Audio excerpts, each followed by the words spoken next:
கர்த்தருக்கு ஸ்தோத்திரம். இந்த நாள் தேன்துளி நிகழ்ச்சியிலே உங்களை நான் மீண்டும் சந்திப்பதில் அதிக மகிழ்ச்சி அடைகிறேன்.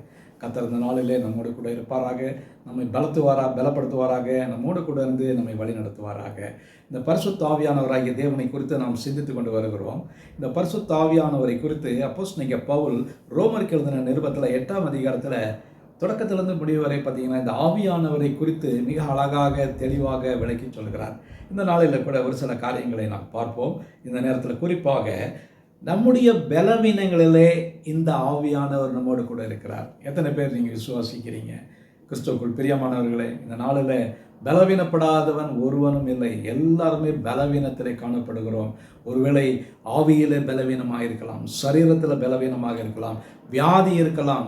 நமக்கு ஒரு நெருக்கடியான ஒரு நேரங்களிலே வியாதியில் ஆண்டவரே என்னால் ஒன்றுமே இல்லை, என்னால் நான் மிகவும் பலவீனமாய் காணப்படுகிறேன், எனக்கு பலனே இல்லை என்று நாம் ஆண்டவர்களை பார்த்து நாம் கேட்கக்கூடியவர்களாக இருக்கும். அந்த நேரத்தில் ஆண்டவரை நோக்கி பிதாவே இயேசுவே எங்களுக்கு உதவி செய்யுங்கள் என்று சொல்லும் பொழுது அந்த நேரத்தில் பரிசுத்த ஆவியானவர் ரோமர் 8ஆம் அதிகாரம் 27 மிக தெளிவாக சொல்லப்பட்டிருக்கிறது.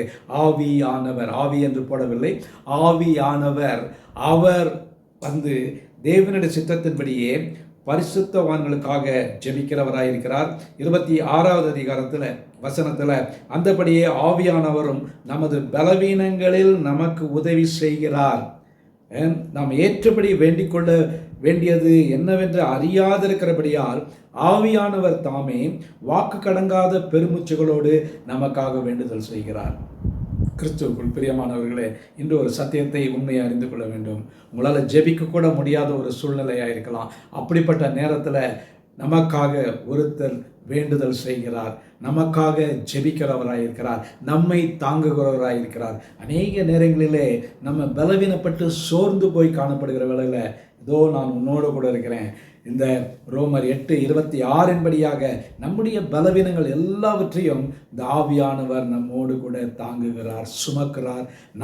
நமக்கு வேண்ட முடியாத சூழ்நிலையாக இருக்கலாம், நம்ம வாய் திறந்து ஒரு வார்த்தை கூட ஜெபிக்க முடியாத சூழ்நிலையாக இருக்கலாம். அப்படிப்பட்ட நேரத்திலும் ஆவியானவர் நம்மோடு கூட இருந்து நமக்காக வேண்டுதல் செய்கிறார், பலவீனங்களிலே நம்மை தாங்குகிறார். ஜெபிப்போமா? நல்ல ஆண்டவரே, நன்றியோட துதிக்கிறோம், ஸ்தோத்திரிக்கிறோம். இந்த வேளையில் கூட எங்களுடைய பலவீனங்களை அறிந்திருக்கிற ஒருவர் இருக்கிறார் என்று சொன்னால் அவர்தான் பரிசுத்த ஆவியானவராகிய தேவன்.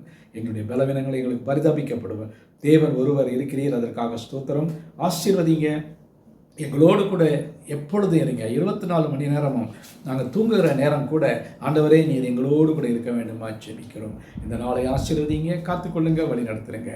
மீட்பர் இயேசுவின் நாமத்தில் ஜெபிக்கிறேன் நல்ல பிதாவே. ஆமேன், ஆமேன். கர்த்தர் உங்களை ஆசீர்வதிப்பாராக.